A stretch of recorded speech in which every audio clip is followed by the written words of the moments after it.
हम व्याकुल भारत नहीं हैं कि एक बार नाम आदरणीय प्रधानमंत्री ने ले लिया तो सोशल मीडिया से लेके सारा पत्रकार के मोबाइल पर एकदम मैसेज खुद टाइप करके भेज रहे हैं। अरे चिराग पासवान व्याकुल भारत हैं और हाजीपुर का कहाँ बात कर रही हैं। अरे ये पूछिए कि वो जमुई से चुनाव जीतने वाले हैं कि नहीं है। आप अकेले जब गए थे मुख्यमंत्री बनने के लिए तो क्यों नहीं अकेले लोकसभा का चुनाव लड़ते हैं? है ताकत, जमानत बचा लीजिए। अगर जमानत बचा लीजिएगा तो चंदन सिंह मोछ मुड़ा लेगा। चिराग पासवान जमुई से ही आप ही ना है कि हेलीकॉप्टर का तेल भी आपका कार्यकर्ता भरवाता है। चिराग पासवान तो अपने कुर्ता में पॉकेट भी नहीं रखते हैं, तो पर्स रखने का सवाल ही नहीं है।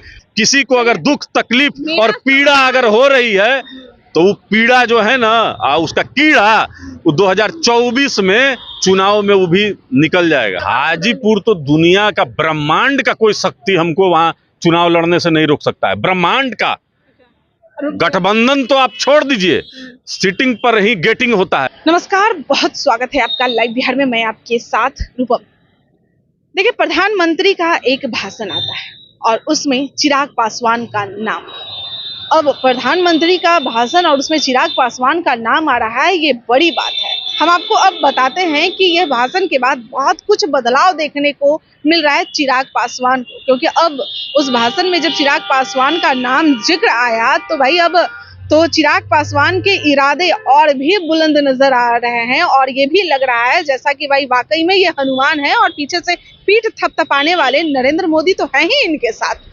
अब आर पार के मूड में चिराग पासवान दिख रहे हैं। हम आपको बता दें कि जब सवाल किए जाते थे चिराग पासवान से पशुपति पारस को लेकर तो वो थोड़ा सा बातों को अलग कर देते थे या डाइवर्ट कर देते थे, बोल देते थे कि भाई अब उन पे हमारा क्या सवाल, क्यों प्रतिक्रिया ये मांग रहे हैं, हम उस पर जवाब नहीं देना चाहते हैं। बहुत सारी ऐसी बातें थी। लेकिन आज जब उनका प्रेस कॉन्फ्रेंस हुआ चिराग पासवान का, उस समय सवाल किया गया कि 28 दिसंबर को स्थापना दिवस है और उस दिन पशुपति पारस हाजीपुर में एक बहुत बड़ी रैली करने जा रहे हैं। उसमें चिराग पासवान कहते हैं कि भाई ये जो रैलियां हैं, इस तरह की रैली तो हम हमेशा करते रहते हैं, इससे बड़ी बड़ी रैलियां करते हैं। अब नालंदा की ही बात कर लें, वहां भी हमने रैली की थी, इससे बड़ी रैली की थी। अब आप समझ सकते हैं कि भाई अब सैया भयो कोतवाल तो अब डर काहे का, कुछ ऐसा ही लग रहा है। चंदन जी हमारे साथ जुड़े हुए हैं, राष्ट्रीय लोक जनशक्ति पार्टी के प्रवक्ता चंदन सिंह। कुछ ऐसा ही मतलब नजारा लग रहा है चंदन जी। नहीं, देखिए रूपम जी, आपने तो अपने इंट्रो में बहुत कुछ कहा। देखिए, माननीय प्रधानमंत्री जी तेलंगाना में जब संबोधित कर रहे थे चुनावी सभा में तो दलित अस्मिता की उन्होंने बात की। चूंकि बिहार विधानसभा में बीते कई दिनों में कई विवादित बातें सामने आई है। आदरणीय नीतीश कुमार जी ने आदरणीय जीतन राम मांझी जी पर जो बयान दिया वो मर्यादा को तार तार करने वाला था और आदरणीय प्रधानमंत्री जी ने स्वर्गीय रामविलास पासवान को भी याद किया और चिराग पासवान के भी नाम को कहा। देखिए, ये वही चिराग पासवान हैं कि 2020 में जब एनडीए से अलग होकर ये चुनाव लड़े तो माननीय प्रधानमंत्री जी का 21, 22 और 23 3 साल लगातार ये ट्विटर पर माननीय प्रधानमंत्री जी को जन्मदिन का विश नहीं किए ये और लगातार अपने कार्यकर्ताओं से विरोध कराते रहे कि आदरणीय अमित शाह जी का हो या आदरणीय मोदी जी का हो, ये विश ना करें। चिराग पासवान जब 12 नंबर बंगले में दिल्ली में 12 जनपद में थे तो स्वर्गीय रामविलास पासवान जी के मूर्ति को स्थापित करवाया था। वो मूर्ति जब टूटी और जब तस्वीर को 12 जनपद के बाहर से फेंका गया तब चिराग पासवान किन बीजेपी के नेताओं को गरिया रहे थे। तो ये चिराग पासवान जो हैं रूपम जी, ये डगरा के बैगन है। बिहार में कहावत है ना, जिधर पलड़ा भारी होता है उधर लुढ़क जाते हैं। तो चिराग पासवान का जो बयान है वह बराबर सत्ता की तरफ बदलते रहता है। ये तो नीतीश कुमार के सपोर्ट में कभी यही नहीं, नीतीश कुमार के सपोर्ट में नहीं थे लेकिन तेजस्वी के सपोर्ट में है ना कि नहीं है? आप ही बताइए। जो माननीय मुख्यमंत्री को निशाना बनाता हो और उसी सरकार में डिप्टी सीएम पर मौन रह जाता हो। 2020 में 136 सीट पर चुनाव लड़े और बीजेपी को 6 सीट पर यह चुनाव हराने का काम किए। राघोपुर में चुनाव में तेजस्वी को मदद किए और तेज प्रताप को हसनपुर में, और परिषद के चुनाव में इनका ऑडियो वायरल हुआ आरजेडी के सपोर्ट में।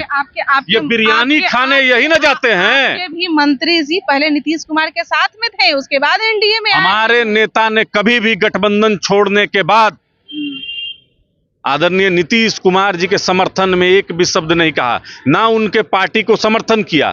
हम 2014 से, आपको याद होगा कि आप भी बचपन में कविता जरूर पढ़ी होंगी कि चाह नहीं सुरबाला के गहनों में गूथा जाऊं, चाह नहीं विद प्यारी पर चढ़ूं और इतलाऊं, मुझे तोड़ लेना बनमाली उस पथ पर देना तुम फेंक, मातृभूमि पर शीश चढ़ाने जिस पथ जाएं वीर अनेक।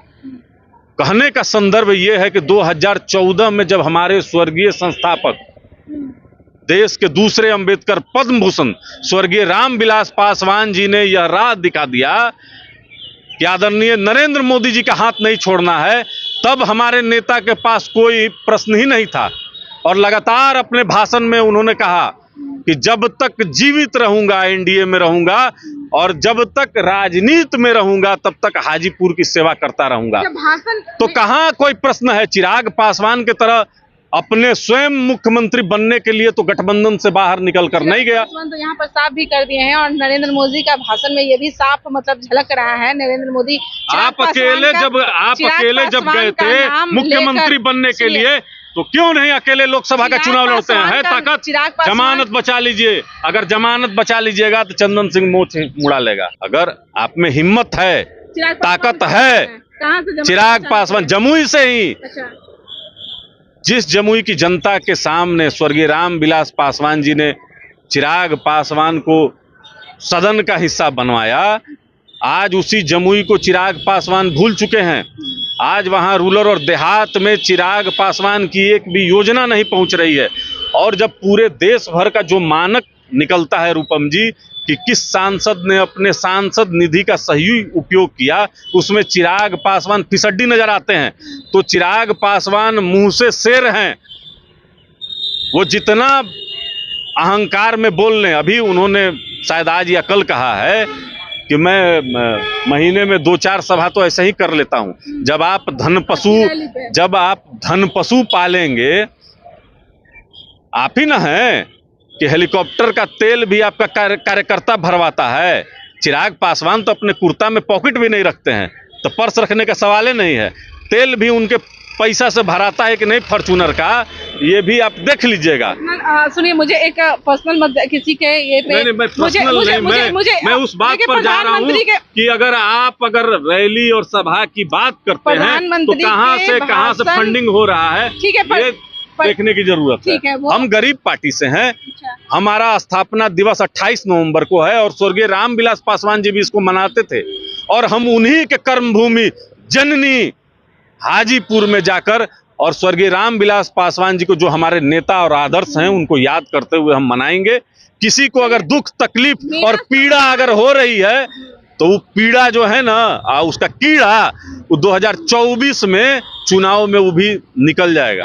मेरा अब सवाल सुनिएगा, मेरा अब सवाल है, प्रधानमंत्री का भाषण हुआ, उसमें चिराग पासवान का नाम लिया जा रहा है और वो कह रहे हैं कि दर्द उसके आंखों में साफ झलक रहा है। पशुपति पारस का कहीं भी नाम नहीं ले रहे हैं कि भाई उनकी आंखों में ये दर्द छलक रहा है। चिराग पासवान के में दर्द छलक रहा है। दूसरी बात, चंदन जी बात सुन लीजिए, दूसरी बात, अब हाजीपुर सीट की भी बात हो रही है, वहां से भी हो रहा है कि बारिश कौन, तो उसमें भाई साफ तौर पे कहा जा रहा है कि नरेंद्र मोदी ही का ही हाथ जब है, तो अब बोलना क्या है? देखिए, हम तो कविता के माध्यम से रूपम जी आपको कह दिया, हम तो 2014 से हैं और माननीय प्रधानमंत्री जी के कैबिनेट में हैं। हर शुक्रवार के शुक्रवार कैबिनेट बैठक में आदरणीय प्रधानमंत्री जी का स्नेह और आशीर्वाद हमारे नेता को मिलता है। हम व्याकुल भारत नहीं हैं कि एक बार नाम आदरणीय प्रधानमंत्री ने ले लिया तो सोशल मीडिया से लेके सारा पत्रकार के मोबाइल पर एकदम मैसेज खुद टाइप करके भेज रहे हैं। अरे चिराग पासवान व्याकुल भारत हैं। अब उनका कहना है पल में मासा पल में तोला, उनका तो छने छने न बदलता है। उनका रंग रूप है। आप ना कि आशीर्वाद मिल गया प्रधानमंत्री का, माननीय आशीर्वाद प्रधानमंत्री का 12 जनपद में जिस तरीके से आदरणीय स्वर्गीय रामविलास पासवान जी के तस्वीर को फेंका गया, चिराग पासवान जी बता दें कि किसने फेंका था और किसने मूर्ति तोड़वाया था, तो गाली भर पेट आप जानते हैं तो खुद बता दीजिए। अरे गाली भर पेट जब आप भारतीय जनता पार्टी के वरिष्ठ नेताओं को आप दे रहे थे मीडिया के सामने, किस वरिष्ठ नेता ने आपको फोन करके बोला कि चिराग जी बंगला नहीं खाली होगा? ये सारा विषय है ना। मुद्दा से भटकिए नहीं, हाजीपुर सीट पर हम आते हैं। अब आशीर्वाद प्राप्त हो गया है नरेंद्र मोदी का चिराग पासवान को। देखिए, चिराग पासवान विश्वस्त नहीं है, ये जिस थाली में खाते हैं उसी में छेद करते हैं। और हाजीपुर का कहाँ बात कर रही हैं? अरे ये पूछिए कि वो जमुई से चुनाव जीतने वाले हैं कि नहीं है। लोग हमेशा 28 तारीख को वहीं पे रैली करते थे क्या? नहीं, हमारा कर्मभूमि है और हमारे राष्ट्रीय अध्यक्ष हमारे राष्ट्रीय अध्यक्ष वहां से वर्तमान में सांसद हैं। अगर चिराग पासवान जमुई में कोई सभा करेंगे रूपम जी, तो क्या उस पे प्रश्न होना चाहिए? उस साल कहाँ किए? नहीं, अब क्या उस साल आप लोग कहाँ किए थे? अब तो आप बोलिएगा कि भाई आप हाजीपुर में जाके आइसक्रीम खा लिए, तो हाजीपुर में पिछले साल आइसक्रीम थोड़े खाए थे, इस बार क्या खा लिए? कोई बात? हाजीपुर से ही लड़ना है, इसलिए फिर भी हाजीपुर ही नहीं। हाजीपुर तो दुनिया का, ब्रह्मांड का कोई शक्ति हमको वहाँ चुनाव लड़ने से नहीं रोक सकता है। ब्रह्मांड का गठबंधन तो आप छोड़ दीजिए, सीटिंग पर ही गेटिंग होता है और हमारा 6 सीट है। दुनिया का कोई ताकत हमको अब हमारे 6 सीट पे लड़ने से नहीं रोक सकता है। अगर रोक दिया तो कोई नहीं, भूतो भविष्य नहीं, कोई नहीं। चलिए, बहुत बहुत धन्यवाद भाई। आपने सुना, चंदन सिंह दावा ठोक रहे हैं, कह रहे हैं जमुई से अगर उनकी जमानत जब्त नहीं हो जाती है तो फिर हम मूंछ फिर मुड़वा लेंगे। अब देखते हैं और इंतजार करते हैं राष्ट्रीय लोक जनशक्ति पार्टी की प्रवक्ता की चंदन सिंह की मूंछ रहती है या फिर जाती है। बने रहे लाइव बिहार के साथ। धन्यवाद। लाइव बिहार यूट्यूब पर सब्सक्राइब और फेसबुक पर लाइक जरूर करें।